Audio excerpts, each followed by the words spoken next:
Hi, everyone. This is Cindy with Close Encounters. It has been a hot minute. Actually, not just a hot minute, a very, very long minute.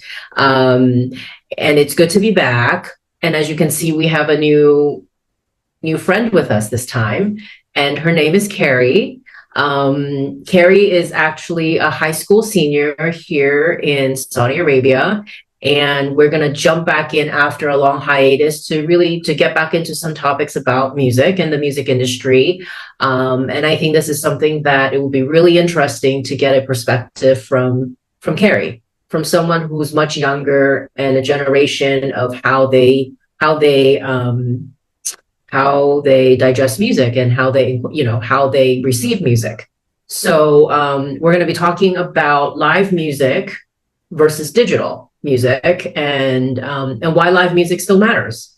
So so we're going to kick it off, and I'll let Kerry introduce herself first. Yeah, sure. So hi, everyone. Like Cindy said, my name is Kerry, and I am a high school senior. I am about to graduate in 2 months from ASD, which is a school right here in Saudi. And I won't actually be majoring music. However, I will say that it's one of my, I would say, lifelong passions, whether it's being a musician myself, I play the piano, or just being an enjoyer of music. I'm very happy to be on this channel. Great. Well, welcome.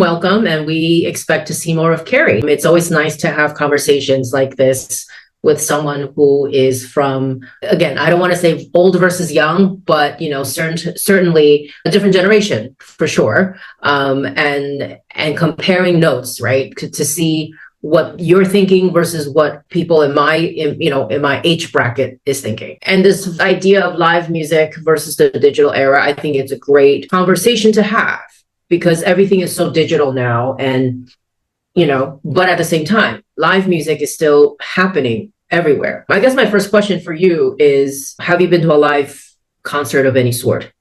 Yes, definitely. What and when? That's always the best. I always love to find out what was people's first concert or live performance, music performance. Okay. I would say my first ever live performance would be, I don't know if this counts as a concert or anything related to music, but it was a musical. And it was all the way when I was in kindergarten, and it was about Willy Wonka. So it was Charlie and the Chocolate Factory. That was my first live performance. Nice. Quite a recent one would be the one that I attended in a local cafe, actually, in Hobart. It's called Bohemia Cafe, and they performed some, I think, just metal songs, heavy metal songs. That was my most recent one, I'd say. Okay. And do you see yourself as someone who attends live music or live performances a lot? Actually, not as much as I would like to, because I guess I just don't have a lot of time to attend big concerts. I know I have a lot of friends that go back to the States every year, and they get to go on or attend the concerts that artists put on when they go on tour. For example, Taylor Swift. I know she's been very popular. Her whole Eras tour a while ago. And I will say that it is one of my goals to attend more live music. Yes. So my very first concert was, oh my God, I can't remember when it was probably, well, the first, let's say, live performance was when I was in school, right? Because growing up in school, we had to go see musicals. So I must have been in middle school. Yeah. And then we went to see, the school took us, we went to see, I believe it was Cats on Broadway. Wow. I know. Yeah. So that was part of everyone's journey as a public school student back in the days. Everyone went to, at least my school did, we all went to see Broadway shows, at least one Broadway show. So that was my very first live sort of performance.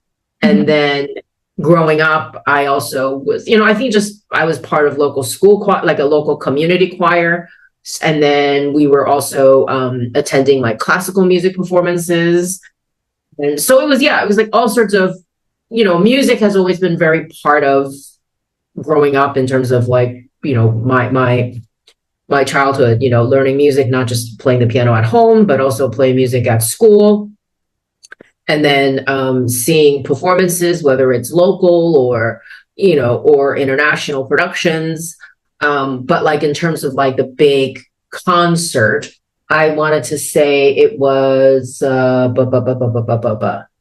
want to say it's Backstreet Boys when I was in college. Mm-hmm. This is when they had just hit it big, and my girlfriends and I, we cut class that day to go see them at the Oh. Bowery Ballroom. And that was a Bowery Ballroom is a very famous venue in New York City, and it's standing room only. Mm-hmm. But we had such a blast.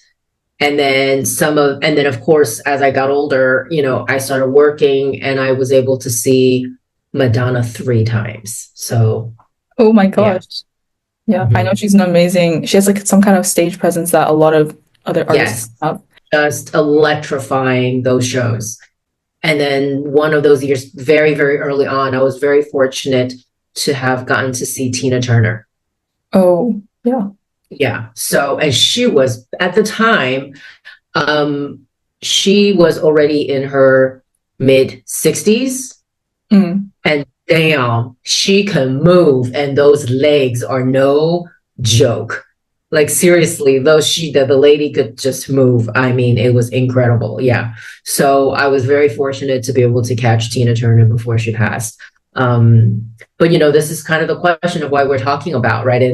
And some of the conversations, like the emotional and physical experiences, right? Like when you are live, in my mind, there's nothing like it.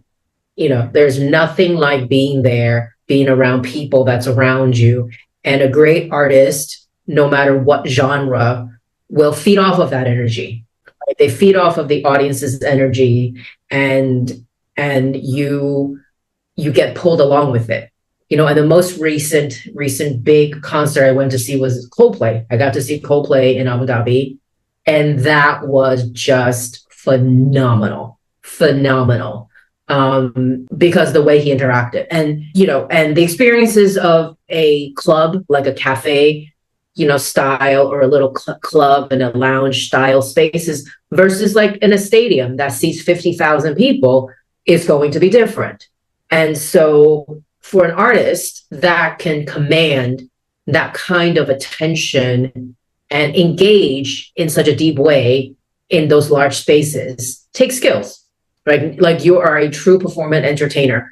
And those are the type of performances you're never going to forget, and that is just something you're not going to get that feeling when you're watching it behind a screen. Or like when I was in Beijing in November this last year, I was able to go see, I was very fortunate. The Philadelphia Orchestra was in town. And Philadelphia Orchestra is one of the top orchestras around the world. And I have not heard them in years. And when you hear such sound come out of an orchestra and you're like, it's jaw dropping, like you could not. And that's a completely different feeling right now. That's sitting in a concert hall of 2,000 seats only, right? But both are completely different experiences that like just draws out different emotional feelings of different level. To me, those are the differences, right? Like hearing them on a Spotify list is great, but it'll never, ever, ever be the same as being live. So, when we talk about COVID,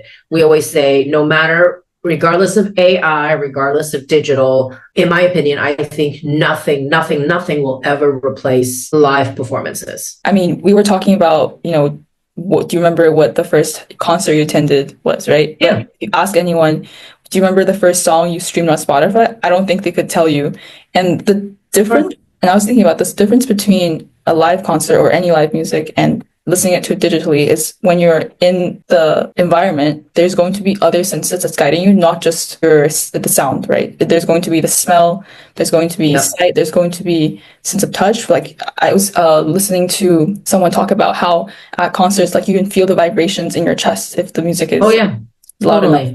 So all of those add together to really form an experience that's very different from listening to a playlist online. Yeah, and then when you're there, you're engaged. Whereas on a Spotify, that kind of it almost becomes a background, right? It's an autopilot where you're not completely paying attention. And then of course there's also the digital versus like a physical, the experiences of listening to a physical CD or a cassette tape, which I don't think you have ever experienced. Oh, no, actually, my dad's car does have a CD player and I have these stacks of CD that I play. That's probably the only CD player you have, right? Is in your Yeah. dad's car. Yes. Exactly. Like people know well that I have a huge collection. I have like a collection of 2000 CDs sitting in my storage in California. And listeners, people who's watched this knows I've mentioned this before, and most recently too, is like I don't know what to do with my 2000 CDs because I don't own a CD player anymore either. And like your dad, the only CD player is in my car because it's that old. I don't think you've ever purchased a CD, have you? No. Yes? Yes, I have bought CDs. Good. Oh, wow. So Very good. maybe it's a bit different Okay. from other people my age. Okay. That kind of experience is also very different, right? There's almost like a ceremonial process of owning a CD when you're opening and reading the liner notes and all that kind of stuff. Whereas digital, it's just there and you can easily forget about it. And that also translates into conversations of like, how does that impact an artist now versus artists back in the day? Right. But I think, to talk more about this, that emotional and physical experience is definitely very different, very, very different. For me professionally, sometimes I have to switch off my work brain when I'm seeing a live performance, whether, especially when it's music. I have to stop saying like, okay, let me switch this off and just enjoy it as an audience member and just just relax and take in the atmosphere rather than trying to be the professional and trying to critique the show every single time. And that could be a problem too, especially when I go into performances of genres that's more related to what I am trying to program. And it becomes, a challenge that I can't switch it off and that I have to really put myself in an audience's perspective. Yeah, I mean, I don't play music to a professional degree, but even I have the habit of, I wouldn't necessarily call it picking out mistakes, but I would look at their performance to maybe like a finer degree than I think regular audience members would. And yeah, sometimes I do have to remind myself, oh, like you're just listening to their music, you have to switch this off, you have to become more immersed in the moment rather than think about how you would have played it if you were on stage. So definitely. Mm-hmm, for sure. I mean, it is, you do this so often. It is very easily to get jaded and to start critiquing every single show you go attend. So you have to make a very conscious effort to not do that. But at the end of the day, when I'm traveling, one of my job as a programmer or whether, or even as a manager is to go out there and see performances and to see and compare. And that's also a way for us to see what types of performances and what types of music is out there. Who is the latest band or group or ensemble? What are the new sounds that are out there? And that kind of experience still will be different in my mind than digital. Like you cannot especially for me when I'm programming, right? Like when I'm programming for a live performance. So I cannot make a determination based on digital information. I am interested though.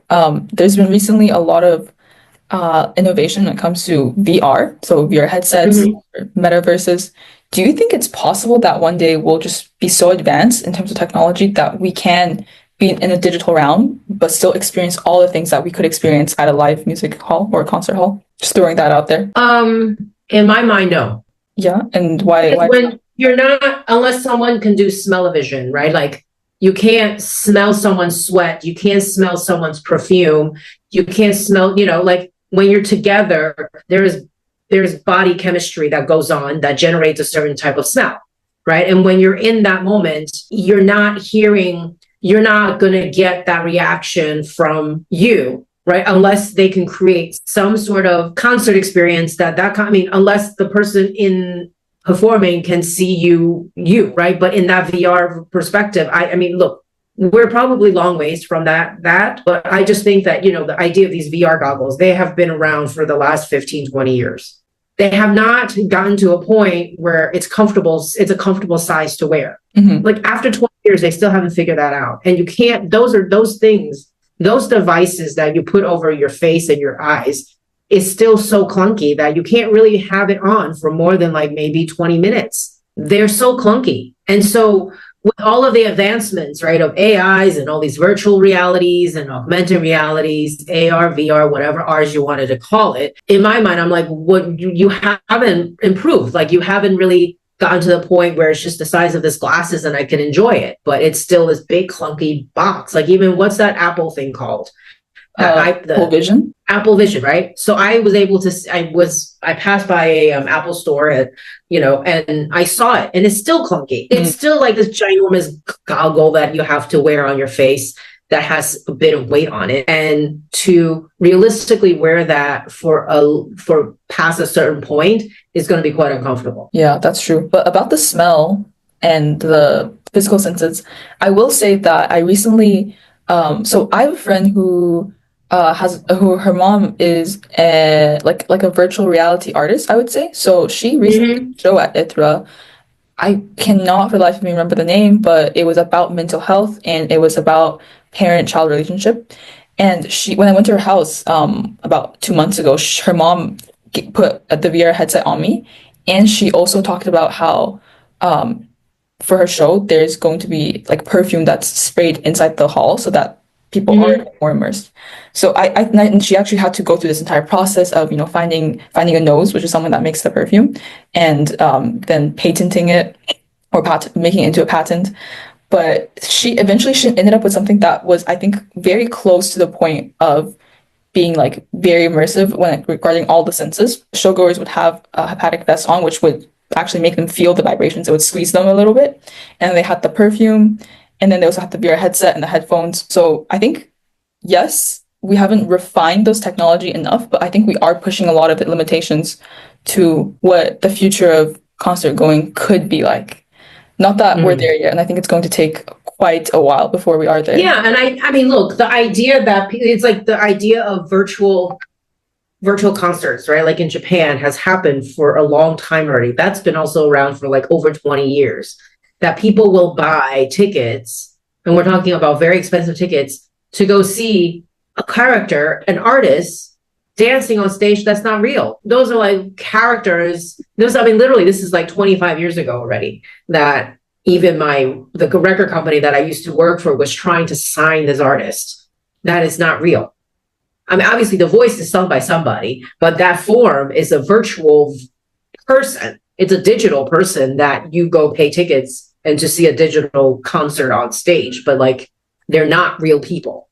They're all projected, so Japan is quite advanced in those kind of technology, of course. But again, they're not going to be reacting. They're an algorithm, right? So are they able to create an algorithm enough that they can react right away to someone that's off stage watching?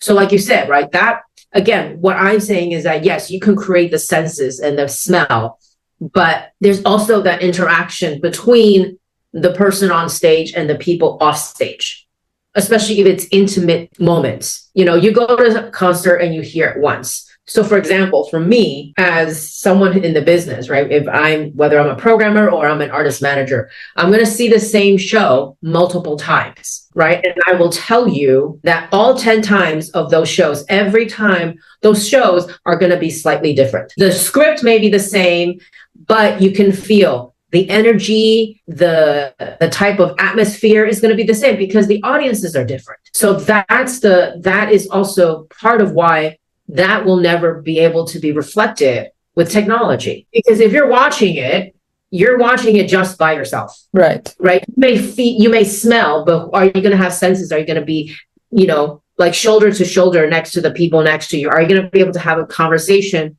with some stranger going to watch the same concert as you?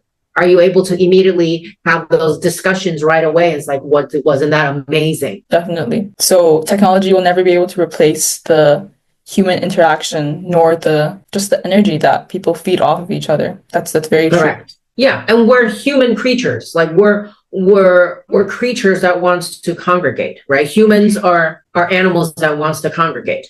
We congregate in packs. So we like to be with people, unless of course we keep advancing our technology where it's forcing all of us to want to be alone and isolated. But society still forces us to have to interact with people. So this is why I really don't ever think live music will ever go away. It'll never die. But live music, the experience will definitely change, right? Because technology will enable artists to create an experience that was not maybe allowed 20 years ago.